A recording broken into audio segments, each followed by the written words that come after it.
Baruch atah Adonai Eloheinu melech haolam shehakol nihiyah b'dvaro. Nice and hot. Okay. L'chaim, who's ready for some action tonight? No, it's his first time. Okay, let's give it a minute. Let's see who's watching us online. Do you see me, Kim? Kim, you don't see me? Look at me. Look. Yeah, exactly.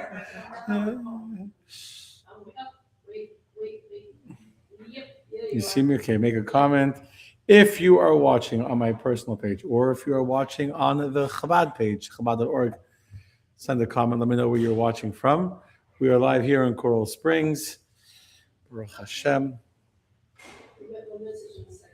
I got a message from Kim. Hello, Kim. Hello, Kim. What? Kim's here. Are you sure about that? Okay. Let's see who else is watching from all over the world. Oh, and Karen's here. Okay, hello, Karen. Okay, let's start because I have a lot to talk about, and we're not doing another week after this. So, you ready, Rivka? Showtime. I love it. Okay, Randy's the best energy. It's like showtime. Okay. So, my friends, and Peter is watching. Shalom, Peter from New Zealand. So, we're all from New Zealand. New Zealand. Want to go to New Zealand? Sure. Let's go. Let's just about in New Zealand. Sure. Peter, there must be Chabad in New Zealand. I've never been to New Zealand. But that's near Australia, yeah. Actually a few hours. But it looks like from America, it's the same thing. Yeah, from America. Australia and New Zealand is very close to each other. Okay. So, my friends, good evening. Tonight's learning on art is now art is watching. Now for sure we can start. Shavuot of art. Okay. So tonight's learning is in the memory of Yitzchak Ben Yosef, as the Shama should have an elevation. We are right in between Tisha B'Av and Tu B'Av. Chamisha Asa B'Av, the ninth day of Av, which is the saddest day for the Jewish people, and Chamisha Asa B'Av, the 15th day of the month of Av, which actually the Talmud tells us is from the happiest days of the Jewish people. And for whatever reason, it's not a very well celebrated Jewish holiday, probably because there's no food associated with it. So we only remember things if there's food involved. Discover Jews are very into food. It's a very important part of our identity. So if there's food, especially something delicious like matzah, I'm just joking, then we'll remember it more. But so there's no food associated with the 15th day of Av. Many happy things happen for the Jews on the 15th of Av. By the way, it's officially the end of the summer when the nights start to get longer again, which means you have more time to learn Torah. But I'll tell you later tonight one very happy thing that happened on the 15th day of Av, which is connected to one of the 5 calamities, one of the 5 tragedies. Good evening, Marsha. One of the 5 tragedies to befall the Jewish people on Tisha B'Av, on the 9th day of Av, is the fall of Beitar. How are you? We feel honored to have you here in person. Baruch Hashem. Okay. Good evening, Miyakel. Shalom to you. Good evening, everyone else. So, and shalom, Shira. I hope you're feeling good. So, my friends, let me tell you the story about Beitar. Story which is really, we'll have to start before. I think Judaism is the only religion you can start a class by saying tonight will begin after the destruction. Right? Tonight we begin after the destruction. That's exactly how the story begins. So last 2 classes we talked about the Romans invading the land of Israel, how they got into the land of Israel, and eventually, without repeating what we discussed, eventually the destruction of the Beis HaMikdash, the fall of Jerusalem, the terrible death and destruction that took place when the Romans literally ransacked the land, killed many hundreds of thousands of people. According to Josephus, 1.1 million people were killed during that period. A lot of people. Very, very tough time. Now, after that, many Jews still lived in the land of Israel. Israel wasn't completely destroyed. Jerusalem was. Jerusalem was destroyed. Jerusalem, Temple Mount was razed to the ground. The city of Jerusalem was completely destroyed during those weeks of the war. There was terrible, the siege. But the rest of Israel was a country full of many, many cities and towns and places. And if you remember, we share with you the story of Rabbi Yochanan ben Zakkai, who was actually a very, very great rabbinic sage, who managed to escape from the city of Jerusalem. He pretended to be dead, and he hid in a coffin. And if you managed to share the story, if you remember, they took the coffin, they wanted to put spears into the grave, into the coffin, and they said, "No, you can't do that." What would the Romans say? They see the coffin coming out of the city, because Jews are not allowed to be buried in the city of Jerusalem because of the laws of purity. They'll see the coffin coming out with spears coming through. It's not going to look too good. And eventually he managed to escape the siege of Jerusalem. We discussed there was actually two sieges going on, because it was the Romans on the outside of the walls, and then there were the zealots, the ones that wanted to fight against the Romans, who were forcing the Jews into war, who were guarding the inside, not letting the Jews out. They weren't letting the Jews go to surrender to the Romans. So he got out, and what did he ask? Who remembers? Who was paying attention in those 2 weeks ago? What did he ask for? Very good, Michael. Yavne. He asked for three things, but the primary thing he asked for was for a city in the north of Israel called Yavne to be kept untouched, and to allow the rabbis and the Sanhedrin and the rabbinic authority of the Jewish people to leave from Jerusalem, to regroup in Yavne, and to allow Torah Judaism, rabbinic Judaism, to continue to thrive even though the temple would be destroyed. And we discussed it was a good request, a bad request, because he didn't ask for the temple to be saved. He asked for Judaism to be saved. And that's what happened. And so after the Romans, Romans don't leave Israel per se. It remains a Roman province. But after the war is over and the temple is destroyed, and the huge invading army, I think instead of 60,000 soldiers that invaded from Rome, they left. And the rabbinic authority in the land of Israel remained intact.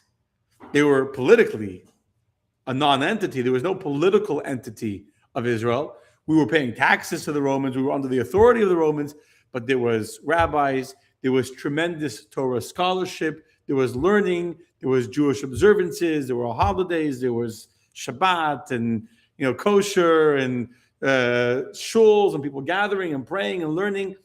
And in many ways, Judaism is surviving, and Jews are doing okay in the land of Israel. However, what? There's always a but. Not all Jews were happy with this kind of existence, number one. Many Jews felt that we should fight for our freedom, for our political independence, for our, not only political, for the independence of the land of Israel. And more importantly, the Romans were not very nice people. The Romans didn't treat the Jews very well. And there were many, many instances and stories that were going on. Several of the more famous ones was, first of all, that the Romans decided to put a tax on the Jews, besides the regular taxes. Every year, every Jew had to give a half shekel to the Beis HaMikdash, to the temple. It was the way we pay for the offerings in the temple, the communal offerings, the daily offerings, the Shabbat offerings, the holiday offerings, had to be communal offerings. So in order for them to be communal, every member of the Jewish community had to give an equal half shekel coin. The Romans, Hadrian put a decree that they should now pay coins every year to their idols. So the same money that had been given every year for the upkeep of the temple was now going to I forgot the name of the idol. And this was a very big embarrassment. You want us to pay taxes, sales tax, homestead tax, whatever, property tax. Okay, can the fair, not fair, the taxation without representation. But this was a tax that was being specifically taken from what would have been a Jewish payment for a temple to go to pay for an idol, to pay for whatever house of worships the Romans had. And in addition to that, there was this payment. There were many other rules that came upon them, and they would actually put taxes upon the people, specifically if they for Jews. So there were different taxes, different payments to go to the bathhouse. A Jew had to pay a different amount than non-Jews. It was straight up open anti-Semitism and racism, which had not really existed so much before, and now became very prevalent. And the historians even write a story that there's a historian called Suetonius, who wrote that he witnessed a 90-year-old man being publicly stripped naked in the street to determine if he was Jewish or not, to determine if he was paying the right tax. They You know how you check if someone's Jewish? You pull his pants down, and and the underwear too. You know what I'm saying? You may get him naked in the street to embarrass him. And so it was a very, very difficult time for the Jewish people. We were, yes, Rabbi Yochanan ben Zakkai and the rabbis afterwards, but we were not like masters in our own land at all. Now, what year was the temple destroyed? Anyone knows? Either the year 68 or 70 CE. 70. There's different debates. The more classic number is 70, though that's not so simple if that's accurate. But let's just say 70, okay? In the year 70 CE, the second temple is destroyed. The Jews are living in the land of Israel until the year 115. So who's good at math? 45 years. And now we have in the year 115 to the year 117, we have a wave of Jewish revolts across, not only in Israel, there were other revolts too, across the Roman East. But in the Jewish perspective, and in other places too, revolted against the Romans, because the Romans were not only not nice to Jews, they were not nice, period. Romans weren't known to be nice people. They were very barbaric, very sadistic. It was a very brutal, violent culture. But within the Jewish community, these 2 years of revolts became known as the War of Kitos. But it was revolts that flared up and were quickly quashed by the Romans. So there was a lot of unrest, a lot of very, very negative, harsh feelings against the Romans, very, very difficult times. And Jews tried to rebel. Every time they tried to rebel, they were being crushed back down. The Roman army was a huge army, a powerful army, a mighty army. They didn't have a lot of hope to fight against them. Okay, good evening, everyone that's watching from all over. Jerusalem dreaming from Baltimore. Yes, Alice. Dreaming about Jerusalem and Baltimore. Shalom, Joseph. Shalom, everyone. Okay. So in the year 115 to 117, there's many revolts that don't. Now in the year 130, Hadrian decides to crush the Jewish revolts. And there's a lot of small revolts. I'm not going to go through every single detail, obviously. But in the year 130, Hadrian, who in general in Roman history is considered a pretty good guy, he was very active Roman emperor. He did a lot to strengthen the Roman Empire. In the Jewish history books, he's one of the worst emperors ever. He was a very, very wicked man. He did many, many things to try and crush the Jewish spirit. Many things. There's many terrible things he did. He outlawed giving a bris milah. You weren't allowed to circumcise your child. He outlawed Rosh Chodesh and Shabbos and many other laws. And finally, in the year, one of the things that led to eventually the revolt of Bar Kochba and Beitar, which we're going to talk about tonight, was he decided to build a new city on top of what had once been Jerusalem. He wanted to build a Roman pagan colony city called Aelia Capitolina. Now, Aelia Capitolina was Aelia was after someone from Adrian's family name. That was his family name. And Capitolina would mean the capital, but it was Jupiter Capitolinius, which was the chief god of Rome. Meaning he wanted to build an altar and a temple to the god of Rome on top of what had once been Temple Mount. That's a slap in the face. A deliberate slap in the face. It wasn't, oh, whoops, we didn't realize it. It was a deliberate plan of Hadrian to do what he could to destroy the Jews that are continuing to fight against the Romans. You want to say something? Okay. Okay. So this is one of the final straws on the camel's back, if you will. And you have to realize this is not like simply urban redevelopment, and we're building a new city there. The temple had been destroyed how many years before? In the year 70, 60 years earlier. Right now we're in the year 130. So they're building it 60 years later. Rome is taking the city of David, giving it the name of Aelius, which is the name of Hadrian's family, and making it an altar in the temple to their gods. And it was like, as long as the Temple Mount in Jerusalem was empty and desolate, and Jews weren't allowed to live there. Jews weren't allowed to live in Jerusalem. When he raised it to the ground, there was only farmland. It was plowed. Jews weren't allowed to live there. By saying we're going to build a new capital in the city, what is Rome really saying? Hello? Can I help you? Yeah, after the class, if you want to come back. If you want to come back later, after 9. Okay, so Rome is not just saying that we can't. Rome is not just saying that we can't. Rome is saying you will not be able. That's it. You will never be able to build anything ever again. You'll never be able to build anything here ever again. From now on, Jerusalem is going to never exist ever again.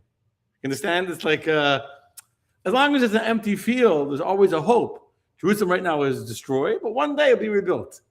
And one day we'll have our temple back. And one day Jews will once again come back to the promised city of Jerusalem to see the glory of God. But by Rome building a capital and a temple to their God on this place, that's like saying it's over. It will never happen again. And your temple is gone forever. We're putting something else there. So at this time, the Jews decided we need to do something. The problem is they had already tried revolting against the Romans quite a few times in different revolts that have been sprung up, almost like Matasio, just sprung up organically, but they had all failed. And so there was a man called Bar Kochba. You all heard about Kochba, right? His name was actually not Bar Kochba. I actually meant to say this a little differently. His name was Shimon Bar Koziba. Anyone here ever heard of Shimon Bar Koziba? So Bar Koziba is actually the real name of the person that we today refer to as Bar Kochba. Now, before I get to the story of Bar Kochba, he was a remarkable leader who really built up a Jewish underground, if you will, and an organized resistance to the Romans. So this is something unique that had not happened before, because until now, the Jews had been with no central authority. The only authority in Rome, in Israel, was the Torah authority of the rabbis and the government authority of the Romans. So all logistics, all food, all taxes, all water, everything was all controlled by the Romans. And the Romans were very good at managing things. That was one of their strong points. They were good at controlling water, controlling bathhouses, controlling bridges. They were controlling all of that. And Bar Kochba begins to organize a secret underground resistance to the Romans, but without the Romans noticing. There was no war. It was an underground preparation that lasted for a few years to prepare Israel for a real resistance against the Romans. And so I'll give you one very fascinating detail. I thought this was fascinating when I read this. They needed weapons, right? Now, Jews weren't allowed to make weapons, obviously. So what do they do? How do they make weapons? So there were some Jewish factories, I guess, that were in charge of producing weapons for the Romans. And there was a clear quota of what they're making. They were being controlled. The problem is the Romans wouldn't take any weapons. They would only take a certain standard. Whatever, every weapon they got, they would check and make sure it was up to their standards. So they deliberately made them with defects that made them not meet the standard of the Romans. Oh, whoops, we messed up. We're not going to pay you. Okay, don't pay us. We'll have to make you another one instead. And so they were producing weapons under Roman, not hiding it like in underground caves. They were doing it like an official approved. They couldn't hide it from the Romans what they were doing. So the Romans knew that they were making weapons for the Romans, but then the Romans didn't take it because they were defective weapons. And then either they fixed it or they were using these, they had to be smart enough to design the weapons the way that looked defective, but were still usable by the Jewish army. So the Romans were paying, they said the Romans were paying these Jewish factories to produce weapons that then the Romans didn't want to use because they were defective, they were not good. And that was how the Jews started to slowly amass an arsenal of weapons. Okay? They started building tunnels underground. Underground warfare didn't begin today with Hamas, so it's been around for a very, very long time in history. It's a very effective way of fighting war because when the enemy can't find you, then you pop up. I mean, we know from the other side as Israeli soldiers, right? Wherever you go, there could be a tunnel shaft anywhere.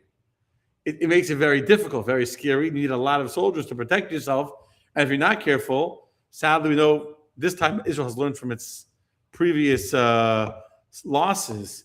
But in previous wars, previous time Israel was in Gaza, terrorists popped out of nowhere and kidnapped people, kidnapped soldiers, killed soldiers. It's a terrible situation. So they started building these underground tunnels and these underground storage places with narrow shafts where they could pop out in the middle of nowhere, connecting caves. Now, if you know Judea, the primary resistance against the Romans was in the hills of Judea, which is outside of Jerusalem. There's a lot of caves. Till today, there's a lot of caves, natural caves, because you have a lot of the wadis there, and the rivers come and they overflow and they go. So a lot of natural caves, a lot of natural hiding places, and obviously the Jewish people knew the lay of the land. They knew exactly what was where and how to get from one cave to the next, and they made underground connection from one cave to the next. The Romans didn't know. They didn't have, before GPS, before today, you have every army goes in, they have satellite imagery, they know where they're going. Back then, they didn't know. They had someone do a map, they didn't know. And actually, archaeologists in Judea have found many of these tunnels and these hiding places and these like refugee systems with equipment, etc., from that time, built in the villages, etc. And the Jews begin preparing with many layers of resistance, building fortifications in cities to be able to fortify cities against the Romans. And for a few years, there's one man organizing and bringing together all of these people to begin preparing for this revolt. And he is Shimon bar Kochba. That's this man. Now, obviously the Romans didn't know what was going on. And in fact, Hadrian had come to Israel to quash the revolt when they started putting up this temple for the god of Jupiter on Temple Mount and on Jerusalem. And when Hadrian was there, they kept things very quiet. And Hadrian had thought that he had finally crushed the Jewish revolt. So he thought. It was the exact opposite. The quiet was the quiet of the Jews preparing for a real war, not just, angry war where we just protest, we riot without a plan, and we just get slaughtered. Now, there's many letters from him. I'm going to jump ahead a little bit. But you know what's really fascinating? First of all, he was a very, very smart person. He understood logistics. He understood warfare. He understood agriculture. He understood the needs of feeding people, of organizing, how to maintain a society. And he worked through local officials. He spoke many languages. He was very effective at gathering people. And it was not a one-man show. He built an entire government under him. Here's what's amazing. They found in one of these caves 15 letters that was hidden after the war that someone had taken with them from people, because there were soldiers that were hiding, that died of hunger or were killed in one of these caves, hidden in one of these caves. And we have his mail. Like literally, imagine you come to your house and we find 15 of your letters. Give you a taste of what kind of person he was and what he was busy with. And these 15 different military and administrative letters that are associated with his name, they're not like polished speeches talking about, give me liberty or give me death or something, patriotic like that. They're deeply detailed and organized, telling this person, I want you to bring this here. You have to bring this shipment there. He's talking about shipments of grain, shipments of this, shipments of that, like detail. He was on top of everything. There's no computers back then. He was the one source that kept it all, and he had a huge infrastructure network of local people all over, putting into place literally an army and the government. Now, what's fascinating is that the most famous of these 15 letters, you know what it's talking about? One of the things in that letter is talking about getting lulav and esrogim for the different soldiers in different places. And he's worried, and in the letter, this is a fascinating thing. In this letter, it's addressed to a man called Yehuda Bar Menashe. That's who the letter is addressed to. He's in Kiryat Arba. And Bar Kochba tells him, send 2 donkeys and 2 men. He's exact down to the detail. Like 2 donkeys, 2 men. He knows how many men are going, how much supplies they need, to go to another man called Yehonatan Bar Ba'ayon, and to go to a place called Masabla. And there they should love him and esrogim. And he writes to get the myrtle branches and the willow branches from a different place. He knew where to get the different stuff. And he insisted they should be properly tithed before they take it and to bring it back. You understand? Think about this. He's in the middle of a war with Rome. And you're going to see, so he built the whole government and supplies are under pressure, and he's moving men, he's moving military supplies, he's moving everything. And what's he worried about? The whole command structure, he's personally making sure that this messenger is going 2 men on 2 donkeys, going from this place to that place by name to get the love and the struggle. So Bar Kochba, besides for being very organized and very effective in his leadership abilities to bring all the Jews together, to work together as a united nation, to work together to be independent of the Romans, he was also a deeply religious person, which very often we don't find. We find, a lot of the political, you look at more modern day Israel, they're missing the religious aspect. He was a man who his entire worldview was religious. So he believed in that we need to fight for independence. He was planning it, though, in a very systematic, organized, logical, methodical way. But his underlying identity was deeply religious. A man of tremendous religion, of hope. And in the earlier years of his career, he actually listened to the rabbis. Unfortunately, in the later years, when success gets to your head, and that's part of the challenge of being successful. But in the earlier years, he was deeply influenced by his teachers, and he listened to them and absorbed from them, and was even willing to make changes in how he behaved. So, for example, I'm jumping ahead, but for example, the men of Bar Kochba were known to be fearless. He recruited the best, strongest warriors. You know what you had to do to prove that you could be a soldier in Bar Kochba's army? Want to take a guess? No guesses. It's going to be a little bit fitting for the times of Rome. Remember, the Romans were extremely barbaric and extremely graphic and like very, very violent people. Did you have to go to those games that they played? No, that was very anti-Jewish. You had to cut off one of your fingers to show how tough you were. But they didn't need that finger. You need that finger. So the rabbis told him, "Why are you mutilating Jewish people? Why are you mutilating?" So it says in the Talmud Yerushalmi, I learned this Talmud today. I was learning it now. It says that he had 200,000 men that were so strong, so fearless, such commitment, they were able to chop off one of their fingers. That's how, I don't know how many people today, if I said you have to chop off your finger to join our synagogue, get out the synagogue, but to join our army, whatever. That's so then the rabbis told him, this is not a proper approach. You're mutilating Jewish people. That's not how, that's how Romans did it like that. That was a Roman way of thinking. So he listened to the rabbis. He said, what should I do? So the rabbis told him instead that they should be strong enough to uproot one of the cedars of Lebanon, a sapling, a young tree, while riding on a horse. And he changed the test. So if you wanted to join the army of Bar Kochba, you had to be able to ride a horse, ride by a young tree, and uproot the tree with your bare hands. That's how strong they were. But he changed. He changed his method, his entry test. And today you have to take, I don't know what the army does today to go to college and get a degree. Back then you had to be able to ride a horse and uproot a tree as you're riding past to grab it, pull it out without getting yanked off the horse. You'd be a really strong guy.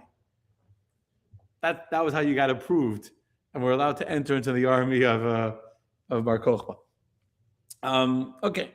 Anyway, the point, he's also, you see from his letters, he was very, very harsh. There was no monkey business.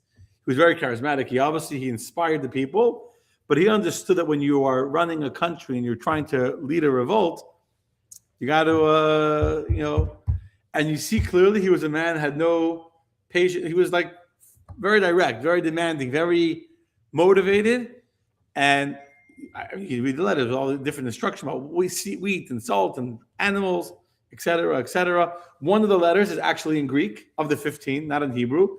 And he writes, because there was no one available to write the message in Hebrew, so he had to use someone to do it in Greek.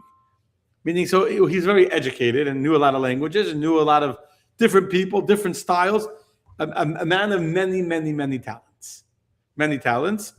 Okay. And we see he's organized, he's detailed, he's focused, he's very religious, he's also very severe. He's tough, he's fearless. The Talmud Yerushalmi says that he once caught a Roman catapult with his knees and threw it back. He caught it and threw it back. He was that kind of, he's like the myths. That's who he was. He was literally fearless to the 10th degree. And of course, that's also the danger, because when you're fearless and you're very, very driven and very motivated and very committed, it's harder and harder to explain to you how to do something differently. But at the moment, he is the one who really loved the Jewish people. Okay. Eventually, he pulls off a revolt against the Romans. And he didn't do it in one day. He did it little by little. But he started to drive the Romans out of their fortified positions. They had, army bases. They came in. He had fearless soldiers. They came in, surprise attacks, guerrilla warfare. He understood. Bar Kochba was also very, very, I already said he was very smart, but he understood that if we're going to fight the Romans on the battlefield, the Romans are a huge army, tens of thousands of soldiers. Like, we have no chance. We have to fight them on our territory, our advantage. And so they would attack the supply lines of the Romans. They would besiege the Romans on the way the Romans would fight war. They would do it to them. They would put a siege, cut off all supplies to a Roman base until the Romans had no supplies that came out. That's how they would kill them. Until eventually the Romans were driven out of the land of Israel. And at first, Rome didn't understand the severity of what was happening until he had taken over the entire land of Israel.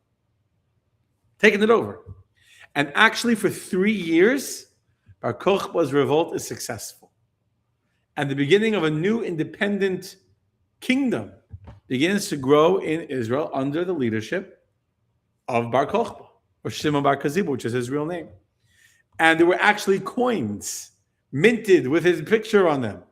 And he was called Nasi Yisrael, the Prince of Israel.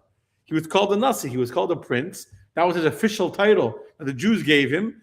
All the Jewish people recognized him as the leader of the Jewish people.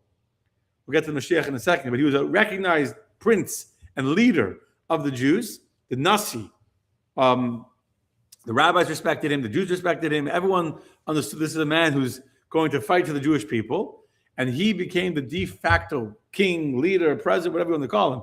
Not a president. He was the leader of this Jewish revolution that had driven all of the powerful, mighty Roman army out of Israel. And for 3 years, the Romans kept trying to break back in, and Bar Kochba was able to keep them out of Israel and to maintain independence and to lead all the Jewish people together. Again, they obeyed him. They fought under his banner, under his flag. He was called the Nasi, so the leader, and he did something amazing. He united the Jewish people together, brought them under his leadership, and he was able to successfully get enough public loyalty to create a national war. Not just like a local uprising of a few people. The entire land of Israel was united under his authority, which gives you an idea of how talented he was to be able to do that. Now, this revolt officially started in the year 132. Okay, so what's of his came in the year 130, tried to build a thing. 2 years they're planning this revolt. Again, it didn't happen overnight. 2 years of preparing. The year 132 is when Bar Kochba officially declares independence, gets the Romans out, and from 132 to 135, 3 years, Israel is independent, not under Roman occupation. He literally created a Jewish state, which is amazing. And in fact, he didn't just create a war, he created an economy. There's legal documents, there's contracts that are found from that time, dated the second year of Bar Kochba's rule. You understand what that means? A lot of them war, there's no contracts, there's no order and regular leases and sales and business contracts. It's chaos. He didn't want chaos. He wanted the land to be functioning. And so there was regular business transactions going on. There were regular leases and contracts. Weights were standardized. He made weights that had his image on them, but like regular weights for a standard economy. As I said, the coins were struck. The local commanders communicated to a higher authority, the entire hierarchy up to him. He literally built an entire government, the entire Israel, which is amazing. And by the way, the coins, you know how they made the coins? They didn't have their own gold or silver. You know what they did? They took Roman coins and they melted a stamp on top, put his picture on top, which is exactly what the whole revolt was. Rome was here, now we're on top of there. Okay. It's fascinating stuff. Like Rome was underneath, but Israel was stamped on top. And that was, you have to realize making a coin is it's not only you need coins for an economy. Reminting the coins to not have the picture of the Roman emperor, instead to have the picture of our Kochba, is a deeply, deeply symbolic act. It's very symbolic. It shows a lot. Like we're a new independent country. It's like a sign of like we're our own people. We're our own people. And one of the coins has a picture of Jerusalem and the temple, etc. Okay. Yeah, we have it. A lot of them were preserved in caves because they had underground tunnels. They were situated in caves, and the caves are preserved. Caves are preserved from the sun and all that. Yeah, they have archaeological findings. They have letters. I told you they have 15 letters from him. They have coins with his many coins, where you can see the Roman coins that were re-engraved with a picture of Jerusalem, a picture of the temple on top of whatever the original Roman coin was. I find it fascinating, and it proved that the fact that he was able to build an administration and a country and coin, like he was actually building something that could last. It wasn't just like hot-headed speeches, whatever. It was Bar Kochba wasn't just hiding in the caves. He was literally governing a land. Okay, now you can imagine. Now that I've explained to you all this, imagine you're a Jew living in the year 132, 133. 134. You're living through, this is 60 years after the destruction of the Beis Hamikdash. There are still some Jews alive that remember the destruction of the temple. Obviously, many Jews don't, but they're all first-generation survivors. Everyone living in Israel has either lived through the Roman destruction, but they're all in the Roman occupation, every one of them. And to them, this is the beginning of the rebuilding of the third temple and the coming of Mashiach and the end of exile. And this is the beginning of throwing off the Roman occupation. All the prophecies about how Rome will be destroyed is happening. This powerful, mighty Roman Empire that no one else can fight and no one else can avoid. We've proven that they're not so strong. And Jerusalem is not only independent, but there's a new birth of hope and of possibility that the end of our exile is near, and that very, very soon the temple will be rebuilt, and we're going to experience the coming of Mashiach. And this was something that obviously Rabbi Akiva, we know the famous Rabbi Akiva, one of the greatest rabbis in all of Jewish history, publicly endorsed and proclaimed the greatness of Bar Kochba. And that's actually where he got the name Bar Kochba, is from Rabbi Akiva. Because his name was really Shimon Bar Koziba. But Rabbi Akiva applied to him a verse that's from a prophecy of Bilam. Bilam was a non-Jewish prophet that prophesied about the future. And he prophesied about the coming of Mashiach. And that's how all the classic commentators understand the prophecy of Bilam, the final prophecy. And the words of the prophecy are, Darach Kochav Miyakov, which means that I see a shooting star coming out from Jacob. And it's in the future, not now. It's when Bilam is saying it. This is before the Jews entered the land of Israel with Joshua. Okay, so it's many, many years before. Lucila, I don't understand. I'm not sure what you're referring to, Lucila.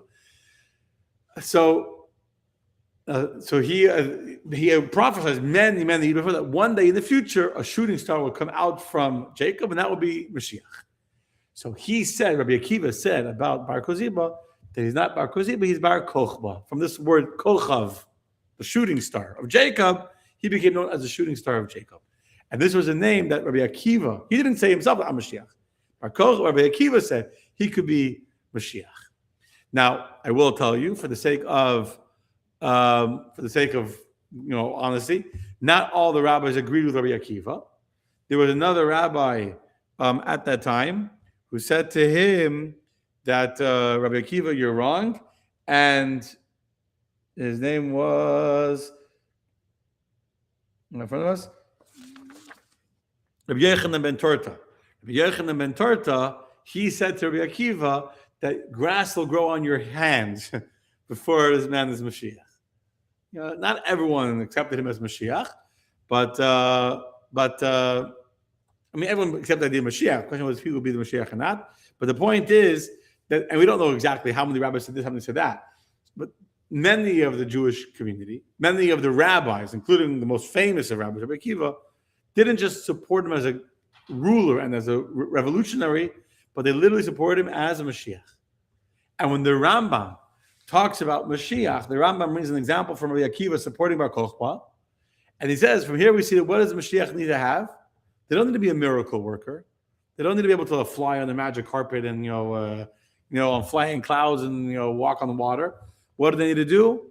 They need to be able to bring the Jews together, to unite the Jewish people, to be able to fight wars on behalf of the Jewish people, to teach Torah, to be a role model inspiration, which Bar Kochba was. As I said, Bar Kochba was organizing a Lulav and Esrog. He was a religious man, and he could have been Mashiach. And by the way, Rabbi Akiva wasn't wrong, just for the record. Rabbi Akiva wasn't wrong. He could have been Mashiach. He wasn't. The Jews didn't. You'll see Bar Kochba ended up losing his greatness, but he could have been. Okay. Now, let's go back to the Romans. The Romans obviously don't like this Bar Kochba situation, needless to say, right? They don't like that Jerusalem and Israel has become independent of the Roman Empire. So, the regular Roman army is not succeeding they've had tremendous losses. And eventually, Hadrian has no choice. He brings in an expert called Julius Severus, who was then living in Britain, which is under the Roman Empire, who was an expert in dealing with insurgencies. And he had done some heavy work for the Roman army. And they brought him all the way from Britain to be in charge of figuring out how to fight against the Roman Empire, against this Jewish revolt. And this Julius Severus, he studied the Jewish strategy. He understood that the Jews are very smartly not fighting conventional warfare, because conventional warfare we lose. We're fighting guerrilla. We're fighting in caves. We're fighting where we pop out, where we're stopping the Roman lines of supplies, where we're attacking individual garrisons, So he did the same thing to us. And Julius Severus, it took him a few years, but he didn't come and fight the whole land of Israel. He took one city at a time, one area at a time, and slowly began to do exactly what we were doing. See, in general, Romans like to besiege cities. That was their modus operandi, besieging one village, one town, one area at a time. They would take a region, cut it off, and the villagers were helping each other. There was communication. But if you cut off the communication, you cut off the supply routes, you cut off the water, you take over the well where the city's getting its water from, and you put a army only around the well, well, guess what? People don't have water, they can't fight. They start to become desperate. And when people become desperate, the unity starts to fall apart. And slowly, this Julius Severus began to slowly undo the network that Bar Kochba had built, and the unity and the supply routes, etc., that kept the country together. But he studied what Bar Kochba was doing and deliberately began to undo that. And so the very things that had made this whole network of revolution of the communities, etc., to hidden routes and having messengers between one city and another city, that's what he destroyed. There couldn't be messengers, there couldn't be hidden routes, there couldn't be the water. And slowly, there was no glorious war. He didn't bring in 60,000 soldiers the way they had destroyed Jerusalem. It was a slow strangulation. Step by step, the Jewish advantage slowly begins to whatever. And this took several years. It was a slow but steady Roman victory, very slow but steady. And I just point out, Rome lost many, many soldiers in this process. It costed Rome a lot of money. It wasn't like Bar Kochba's revolt didn't have an impact. This is even talked about in Roman history. If you study Roman history, you'll read about Julius Severus and coming to Israel. This was a real war, is on the Roman history books. But eventually, the Jews were starting to diminish their forces and their supplies. Rome had unlimited supplies, right? So Rome doesn't run out. Once Rome has a new supply line and they keep it fortified and they go slowly, they'll get more soldiers and they'll get more food. And the Jews, in the meantime, after several years of war, start to get worn out and things begin to, territory becomes isolated until finally the Jews are are retreating, being pushed out of their villages, being pushed away where they don't have food, till eventually they end up in a city called Beitar. Okay? Come to Beitar. Beitar is somewhere in the southwest, I think, of Jerusalem. Okay.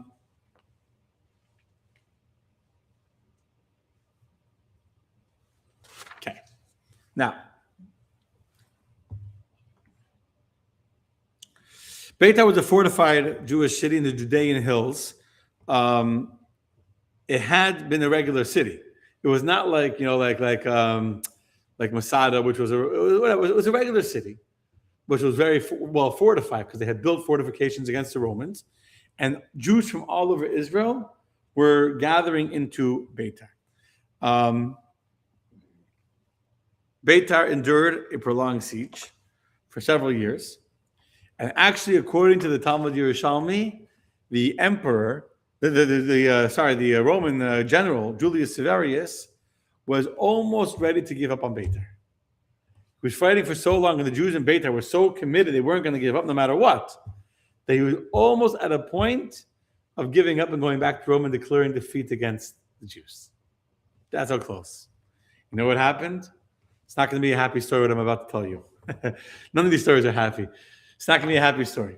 So the Yerushalmi Talmud, the Jerusalem Talmud, says the following story. There was a city inside the city, a rabbi inside the city of Beitar.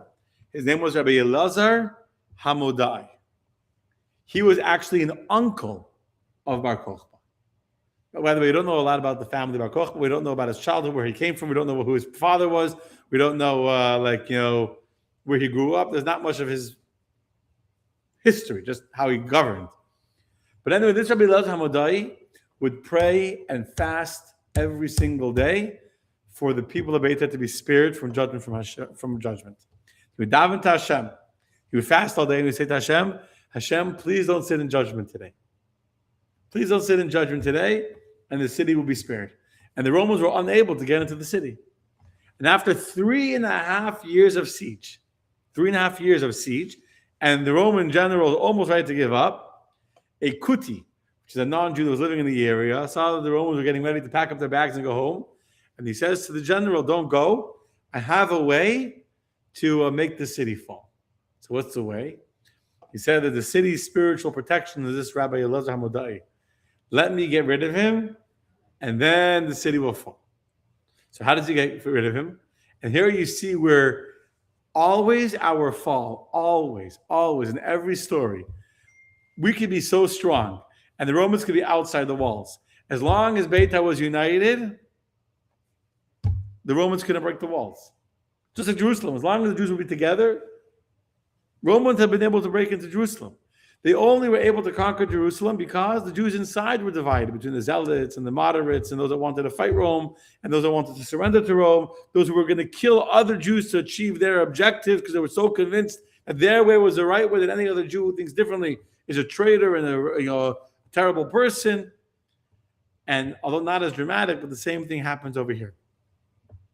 This Kuti comes to Rabbi Elazar Hamodai as he's praying to God. He's deep in prayer. And he comes close to his ear and starts to pretend like he's whispering secrets to this rabbi. And he pretends like the rabbi is saying something to him. Now, the rabbi is praying oblivious. And there's no conversation taking place. He didn't say a word to him. He just stood next to him and pretended as if he was sitting there. The rabbi wasn't paying attention. He was deep in prayer to God. And he was acting as if he was like sending secret messages, etc., to the rabbi. Bar Kochba spies in the city of Beitar, because again, the city was under siege for 3.5 years. You know what happened in the 3.5 years of siege?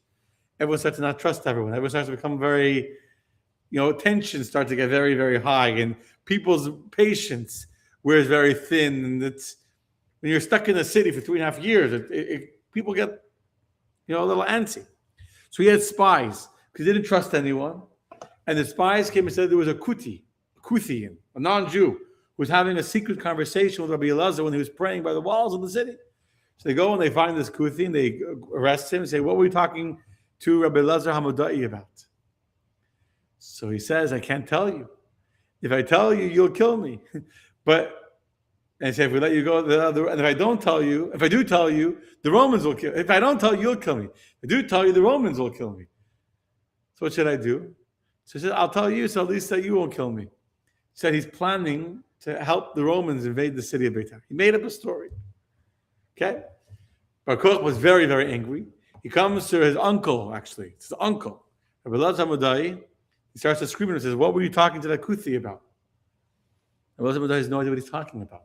He didn't talk to anybody. So he says to him, I have no idea what you're talking about. He says, you're lying to me. Tell me, what were you talking about? I said, I promise, I don't know what you're talking about. He declared innocence. And Bar Kochba got so angry at his uncle that he felt was lying to him, he kicked him. Now, you have to remember that Rabbi Elazar Modai had been fasting every single day, praying for the city of Beitar. Bar Kochba was a very, very strong, very tough person, and his kick was so strong, it killed Rabbi Elazar ben Amadai. Killed him. Not even trying to, just by one kick. One kick sent him flying, and he died. And after, the same guy. Yeah. He took the word of a non-Jew. That's correct. It's a terrible story. It's a terrible story. But this is what happens when you become after 3.5 years of siege. You be a little bit like give it a little merit, but when you become too full of your own greatness. I'll go back. I should have said this before. The Talmud Yerushalmi, right before the story, actually says, in the same Talmud I was learning it today. Talmud Yerushalmi says that the soldiers of Bar Kochba, before they went to battle, they would say to God, you know what they would say? What do you think they would say? They would say, God, please don't help us. Please don't stop us. Meaning, we don't need your help, God. Just don't get in the way. And when the rabbis criticized such a prayer, they would pray. Let me repeat. They would pray to God to not get involved. Don't help us. Just don't stop us. We don't need your help. We're strong enough to fight the Romans ourselves. We're just asking you, God, not to get in the way, not to interfere with our success. And when the rabbis criticized Bar Kochba for this, his response was, when Israel was being invaded by the Romans, it says, there's verses that God didn't stand up for the Jewish people and he helped the Romans, etc. We're talking about Tisha B'Av. And so God, and they quoted a verse, that God is not always helping the Jewish people. Sometimes God helps the enemy. So God, don't get involved. Well, you're blaming us. That's a clear verse in the Torah that God helped the enemy. So that was a justification. And this was the beginning of their downfall. They began to convince themselves that the secret to their power and their might is their own greatness. God, we don't need your help. Just don't get in the way. That's what they would pray for. Can you imagine? That's the mindset that led Bar Kochba to get angry at this rabbi that was praying for the city of Beitar and to kill him. Not even like planning on killing him, by kicking him with such intensity, such force that it killed him. And this is, according to the way the Talmud describes it, how the city of Beitar fell. Because Bar Kochba made a decision against the wrong person. In the heat of the moment, without doing judgment, without thinking it through, he was so confident in his judgment and his righteousness, he killed the person that he thought was the arm and the eye of Israel. There's a verse that says, it says that there was at that moment when in anger, when he struck Rabbi Elazar and he killed him, the Talmud says that there was a heavenly declaration that says that Bar Kochba broke the arm and blinded the eye of Israel. Those are the heavenly voices said. Bar Kochba, with your kick, you broke the arm and the eyes of Israel. Meaning the city's spiritual protection was gone and the city of Beitar fell. So Rome was closing on the city from the outside. But really, why did it fall? Because from the inside, we destroyed our own spiritual protection that was protecting us from the Romans on the outside. And then after that, the city of Beitar was destroyed. There's different numbers of how many people were killed in the city of Beitar. According to the Talmud, one opinion says there was 80,000 myriads. That means 80,000, 10,000 each. So do the math. 800,000 people in the city that were killed. Terrible bloodshed. But not only, and then the city, the head of Bar Kochba was brought to Rome. They killed Bar Kochba. And the Talmud Yerushalmi says that when they found his body, a snake was wrapped around his neck. There's a discussion who killed Bar Kochba. It says that when they found Bar Kochba's body, a snake was wrapped around his neck. Meaning the Romans didn't kill him, a snake killed him. A snake killed him. And the Hadrian then declared that if Bar Kochba's God had not killed Bar Kochba, no human being could have killed him. Understand? He died because God killed him by a snake. That's one opinion, one opinion in the Talmud of how he died. Not even from the Romans. He died from the snake, but the city of Beitar fell and was destroyed. And there was a mass catastrophe. But you know what else happened? The Romans were so angry at the city of Beitar. Remember, 3.5 years the Roman army had to fight to conquer the city. And when did the city fall? On Tisha B'Av. This is one of the 5 things the Mishnah says happened on Tisha B'Av that we mourn. On the day of our sadness on Tisha B'Av, we mourn is not just that all these people were killed in Beitar. What happened when Beitar fell? The last hope of political independence, of freedom, of a messianic era, really from then till today. Literally from then, from the year 135 CE, until the last few years, where once again now we have a state in Israel, we have Jews fighting for our homeland, where there's a reawakening of tshuva, people coming closer, where again we can see the beginnings of what's going to be Be'ezrat Hashem Mashiach very, very soon. There has not been in history from then till now, on a tangible physical sense, the closeness and the possibility of Mashiach coming and of Israel becoming our homeland again, and seeing a temple on Temple Mount as likely as it is from then till now. And when Beitar fell, that was the end of that. This was a war that didn't just devastate the Jewish heartland and the Jewish, it devastated the very spirit of the Jewish people. And after that, the Roman oppression became catastrophic. The decrees of the Roman became terrible. The famous stories of Rabbi Shimon Bar Yochai, Rabbi Akiva. The one that said Bar Kochba was Mashiach. How was Rabbi Akiva? How did he die? The Romans tortured him to death. They pulled his skin off of his living body with hot iron combs. That's what they killed him. They took hot iron combs and pulled the skin off of his body while he was still alive. They took other rabbis, wrapped them, I forgot the name off the top of my head, wrapped him in wet wool and put a Torah scroll around the wet wool and lit him on fire. The wet wool to prolong the suffering and to prolong the burning around his heart that he shouldn't die so fast. That's how they died. This is the suffering of the Jewish people after Beitar fell. When Beitar it was the darkest time. It's called Dor HaShmad. Talmud describes those years after Beitar as a generation of the Shmad of persecution, where there was an all-out attempt by the Romans to do everything they could to destroy the Jewish spirit. And the Romans understood, much like other dictators like Hitler Yimach Shmoy, like Stalin Yimach Shmoy, that what keeps the Jewish people going is their rabbis, is their leaders, is their connection to Judaism. And therefore they did everything they could to destroy the rabbis, the teachings. The famous story of Yehuda ben Bava. The Romans decreed that you were not allowed to give smicha. You were not allowed to give rabbinic ordination to any rabbi.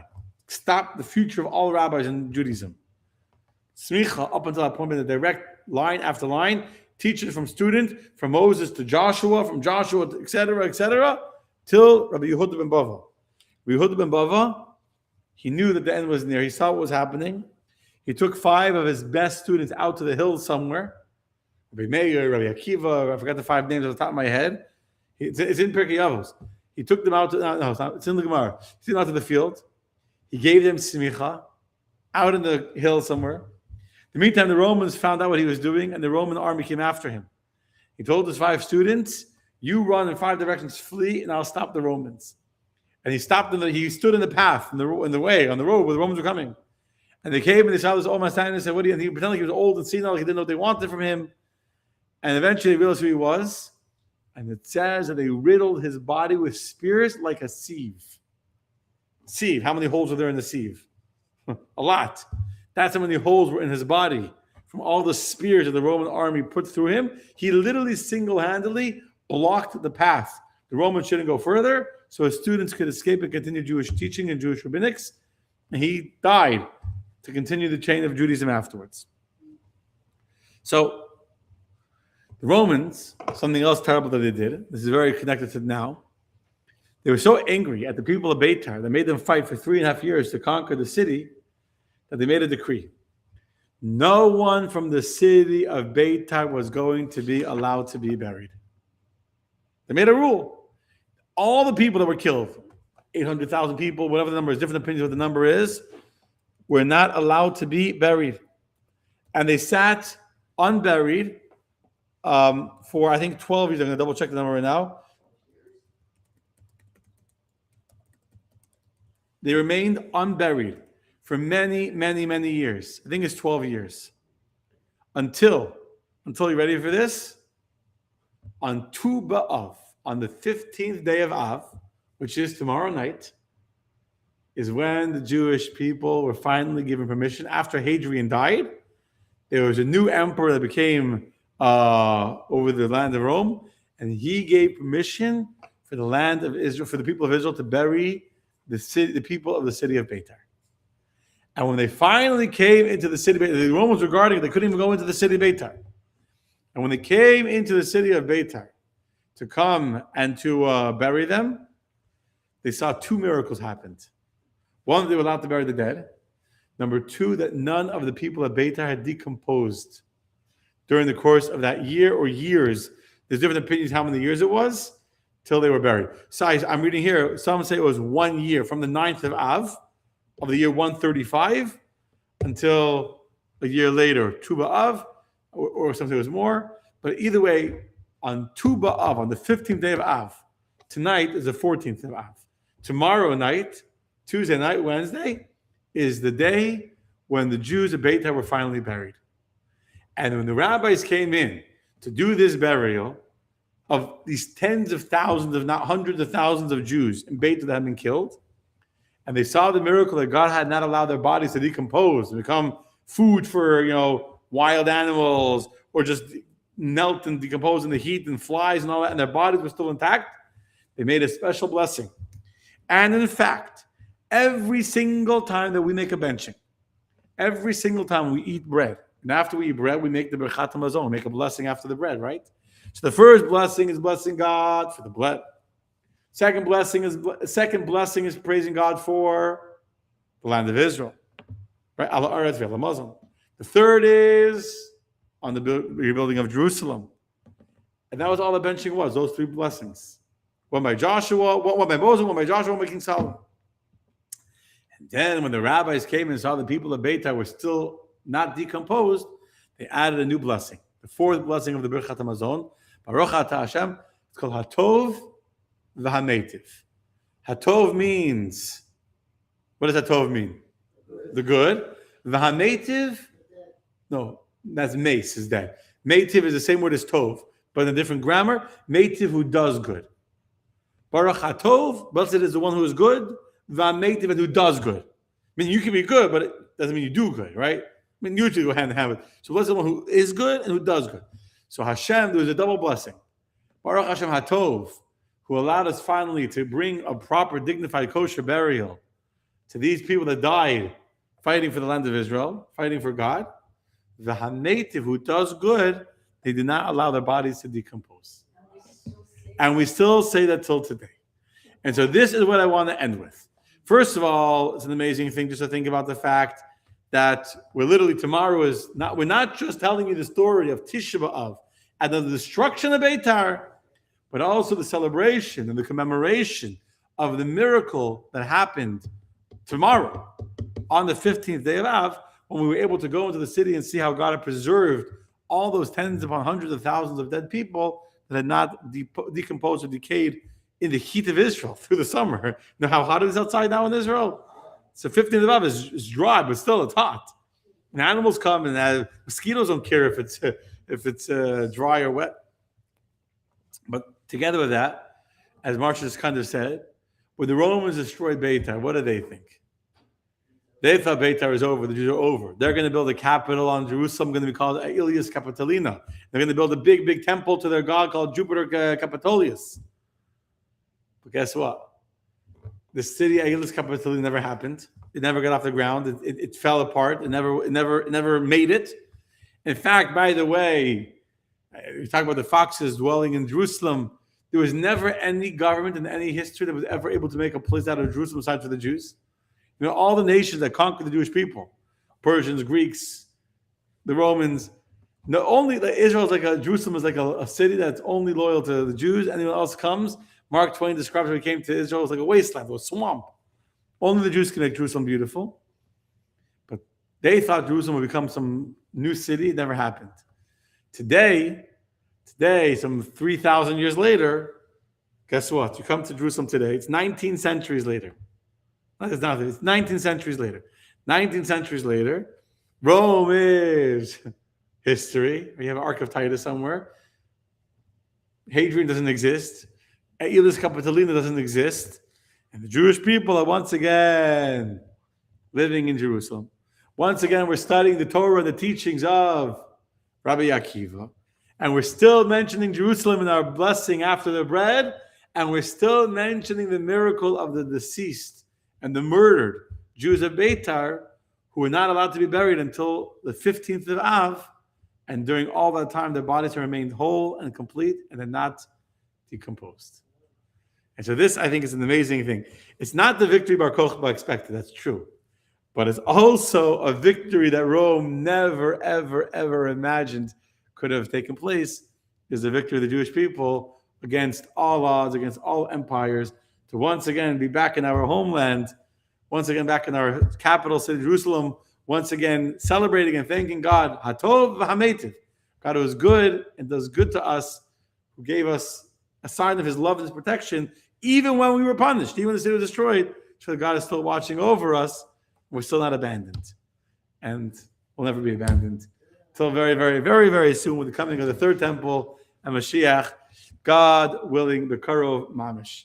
God willing. Okay, my friends, that is the story. Thank you very much for joining us and for watching. Bezrat Hashem, good evening, Dana. If you're watching, let me know where you're watching from or where you're dreaming about Jerusalem from. I'm also dreaming in Baltimore. Joseph is in New Jersey. Dana says shalom from Washington State. Carmen says shalom from Texas. I love it. Abraham Aboab says shalom. Lucille, I'm not sure what you're referring to. Dana Baruch Hashem. Thank you, Miyakel, for your kind words. I appreciate it. Thank you very much. Okay. Todah Rabba Art. Thank you. What did she say about the Temple of Solomon? I don't know what that means. Okay. Okay, my friends. Next week, if you have any suggestions, same time, same place. I want to talk about, sorry, very important. Today we launched our, you reminded me, today we launched our summer raffle. So today was the launch, only for a few weeks, I don't want to do it for too long, of the prizes are bigger this year, $15,000 cash, and you up the game a little bit. If you want to support these beautiful, beautiful classes that you're enjoying, you can go to mychabadcenter.org/raffle, and you can share, and you can support mychabadcenter.org/raffle, or you can send me a message. Okay, thank you very, very much, my friends. Laila Tov, until next week. Thank you, Rivka.